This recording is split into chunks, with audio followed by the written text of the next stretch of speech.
శ్రీమాత్రే నమ. జయ గురు దత్తాత్రేయ నమ. ఈ వీడియోలో మనం కేతుగ్రహం యొక్క ప్రభావం వివిధ రాశుల మీద ఏ విధంగా ఉండబోతుంది అన్న విషయాన్ని మనం పరిశీలిద్దాం. కేతువు, రాహువు అందరికీ తెలుసు. ఇవి ఛాయాగ్రహాలు. జాతకుడు గత జన్మలో చేసి ఉన్నటువంటి కర్మలను, పాపపుణ్యాలని ఈ జన్మలో అనుభవింపజేసే విధంగా రాహువు, కేతువు ఈ జన్మలో జన్మించినటువంటి జాతకుడు యొక్క రాశి చక్రంలో ఇవి ఇంపార్టెంట్గా ఉండడం జరుగుతుంది.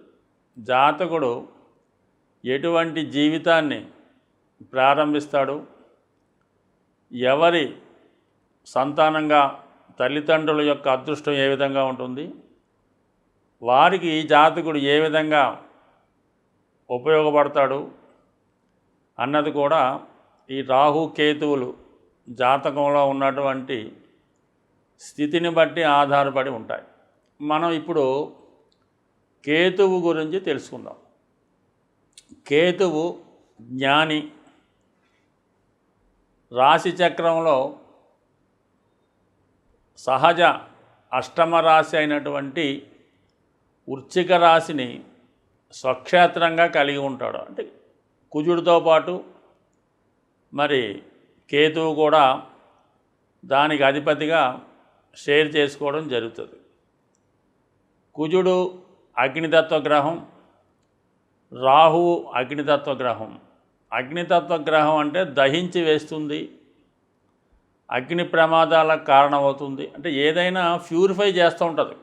ఏదైనా సరే అగ్ని అన్నది ప్రతిదాన్ని ప్యూరిఫై చేస్తూ ఉంటుంది. బంగారాన్ని మేలిం బంగారంగా స్వచ్ఛమైనటువంటి ఒక నగగా తయారు చేయాలన్నా కూడా అగ్ని అవసరం ఉంటుంది. అటువంటి అగ్నితత్వ గ్రహం కుజగ్రహం. ఇది డిటాచ్మెంట్ అన్నమాట. రాహు ఏమో అటాచ్మెంటు.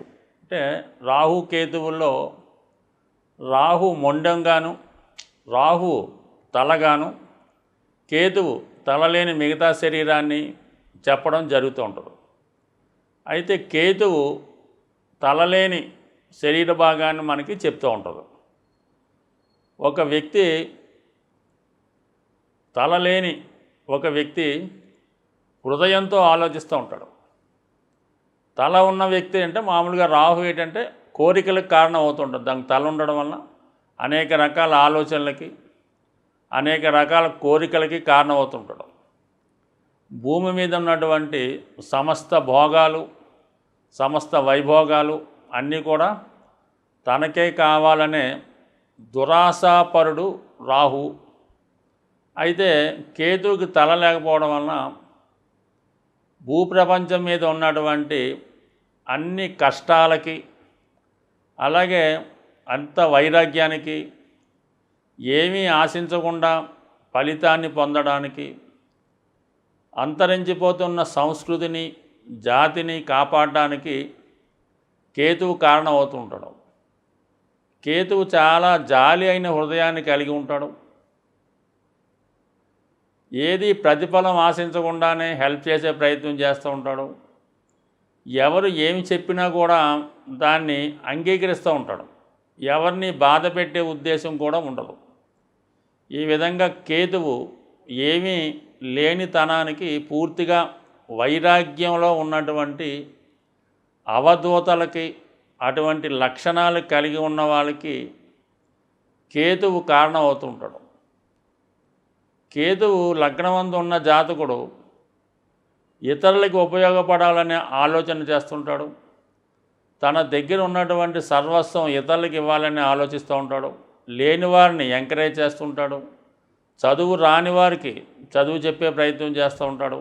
ఈ విధంగా ప్రతిఫలం ఆశించకుండా కేతువు లగ్నంలో ఉన్నవారికి ఉపయోగపడుతుంటాడు. ఏదైనా కేతుగ్రహం యొక్క ప్రభావం ఉన్న జాతకులు వారితో ఎవరు స్నేహం చేసినా వారికి చక్కని మార్గం చూపించి జాతకుడిని మంచి మార్గంలో పెట్టే ప్రయత్నం చేస్తాడు కేతుగ్రహం. పూర్వజన్మలో ఉన్నటువంటి రుణాలని తీర్చుకునే విధంగా ఈ జన్మలో వాటిని పొందే విధంగా జాతకుడు చేస్తుంటాడు. ఒకరు మీ దగ్గర నుంచి రుణం తీసుకొని ఎగ్గొట్టినా, అలాగే మీ యొక్క రక్త సంబంధికులు కొంతకాలం పాటు మీ దగ్గర ఉండి తర్వాత వాళ్ళు వేరే లోకానికి వెళ్ళినా, అలాగే మీ తండ్రి గారు, మీ సంతానము, మీ భార్య, అన్నదమ్ములు ఇవన్నీ కూడా ఈ రుణానుబంధాల్ని కేతువు తీర్చే విధంగా చేస్తూ ఉంటాడు. జాతకుడికి ఎటువంటి బంధం లేకుండా పూర్తిగా ఒక సన్యాసిగా ఒంటరివాడిగా చేసి తన యొక్క శరీరం నుండి ఆత్మను వేరు, అంటే ఆత్మ వేరు శరీరం వేరు అని తెలుసుకునే విధంగా కేతువు జాతకుడిని అనేక రకాల పరీక్షలకు గురి చేసి అనేక రకాల టెస్టుల తర్వాత జాతకుడిని పరిపూర్ణ వ్యక్తిగా మార్చి పూర్తిగా భగవంతుణ్ణి చేరే విధంగా ఈ జన్మలో జాతకుడికి సహాయపడే గ్రహం కేతుగ్రహం. మీనరాశి వారికి గురువు అధిపతి, మరి కేతువు భాగ్యాధిపతి. అంటే సహజ అష్టమ స్థానం కష్టాలకు కారణమైనటువంటి వృశ్చిక రాశి, ఆ వృశ్చిక రాశికి కుజ కేతువులు సహా రాష్ట్రాధిపతులుగా ఉండడం జరుగుతుంది.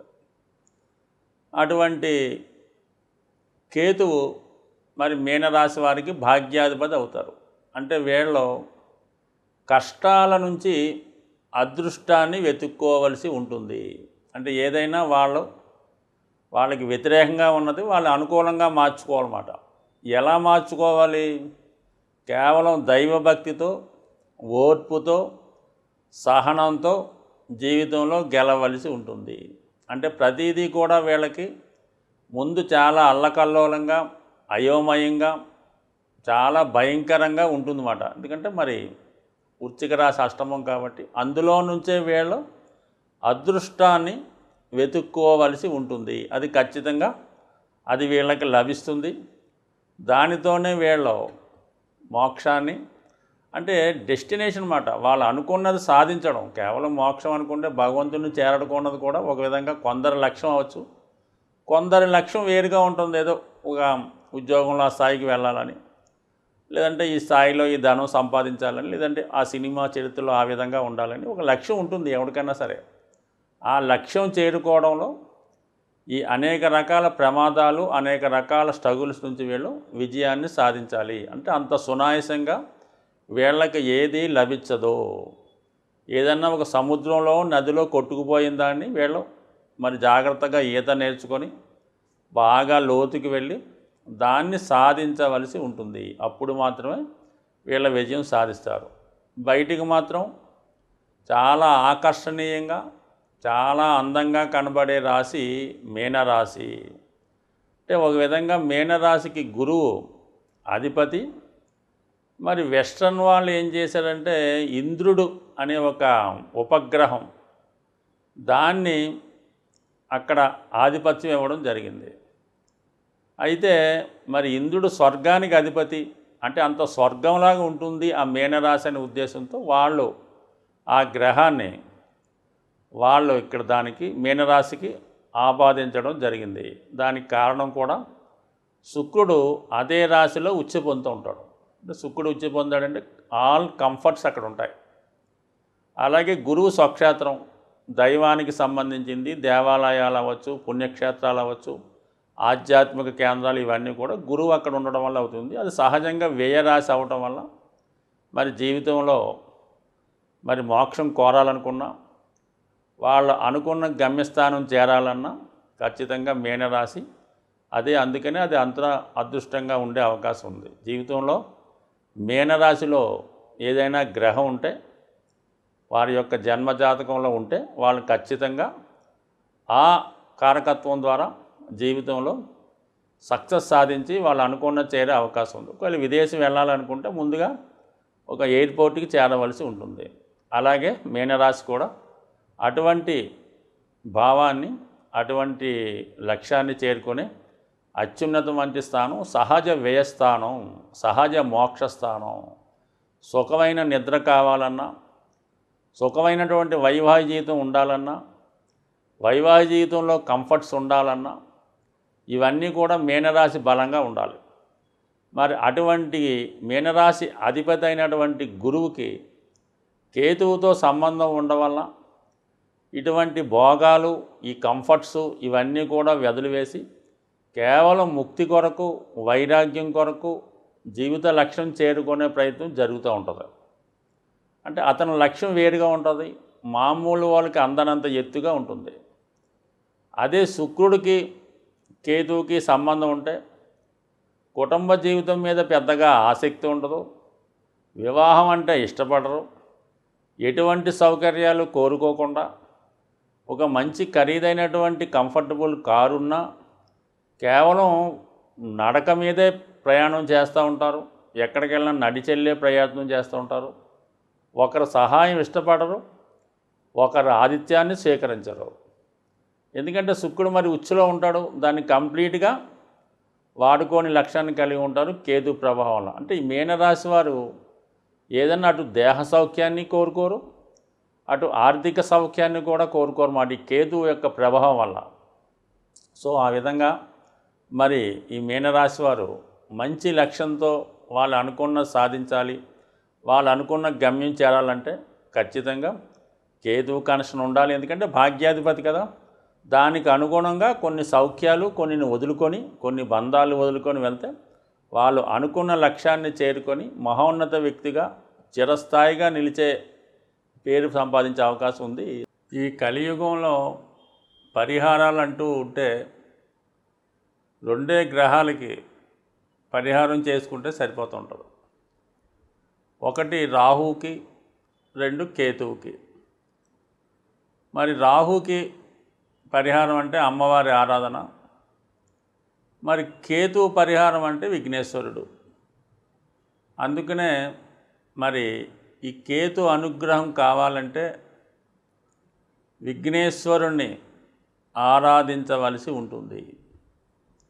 ముఖ్యంగా ఏ పని ప్రారంభించినా ఈ కేతుగ్రహ ప్రభావం గల రాశుల వారు ఎవరైతే ఉంటారో వాళ్ళు, అలాగే ముఖ్యంగా కేతు దశ జరుగుతున్న కేతు నక్షత్రాలైనటువంటి అశ్విని, మఖ, మూల నక్షత్రాలు, అలాగే ఈ కేతువు కన్యా రాశిలో ఉన్న, మిథున రాశిలో ఉన్న, లేదు మనం వివాహ కోసం ప్రయత్నం చేస్తున్నప్పుడు సప్తమ స్థానంలో కేతు ఉన్న, ఈ విధంగా కేతు ఏ భావంలో ఉంటే ఆ భావాన్ని ఇబ్బంది పడతాడు.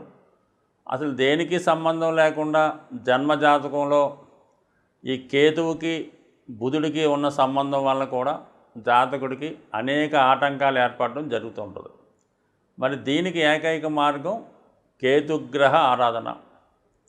అంటే కేతువుకి మనం ప్రసన్నం చేసుకోవాలంటే ఒకటి విఘ్నేశ్వరుణ్ణి ప్రతి మంగళవారం పూజించుకోవడం వల్ల, ఉలవలు నానబెట్టి ఉడకబెట్టి గుర్రాలకు ఆహారంగా ఇవ్వడం వల్ల, గణపతిని గరికతో అర్చన చేసుకోవడం, ముఖ్యంగా విఘ్నేశ్వరుడికి ఉండ్రాళ్లతో అభిషేకం, ఉండ్రాళ్లతో హోమం చేయడం, సంకష్టహార చతుర్థి రోజు ఉపవాసం ఉండి ఆ రోజు విఘ్నేశ్వరుని విధి విధానంగా పూజించడం, ముఖ్యంగా వృద్ధుల్ని, అనాథల్ని, మతి స్థిమితం లేని వాళ్ళని ఆదరించి వాళ్ళకి ఏదో విధమైనటువంటి రక్షణ కల్పించడం, కానీ వాళ్ళకి ఏదైనా వాళ్ళకి కోరుకున్నటువంటి బహుమతి లాంటిది, వాళ్ళకి ఏదైనా వస్త్రాలు, దుప్పట్లో, జేళ్ళు, చెప్పులో ఏదో ఒకటి బహుకరించడం వల్ల, అంటే ఎవరైతే మతి స్థిమితం తప్పి అలాగ అనాథలుగా తిరుగుతుంటారో, వాళ్ళని ఎవరైతే పట్టించుకోరో అటువంటి వ్యక్తి మీకు కనబడితే అది ఒక విధంగా మీ అదృష్టంగా భావించవలసి ఉంటుంది. వాళ్ళకి మీరు ఏదో విధంగా వాళ్ళకి సంతోషపట్టే విధంగా ఏదో ఒక బహుమతి ఇవ్వడం వల్ల మీకు కేతుగ్రహ అనుగ్రహం లభించే అవకాశం ఉంది. సో ఈ విధంగా అంటే అన్నీ వదులుకొని కొంతమంది ఉంటారు, అటువంటి వాడికి సేవ చేయొచ్చు.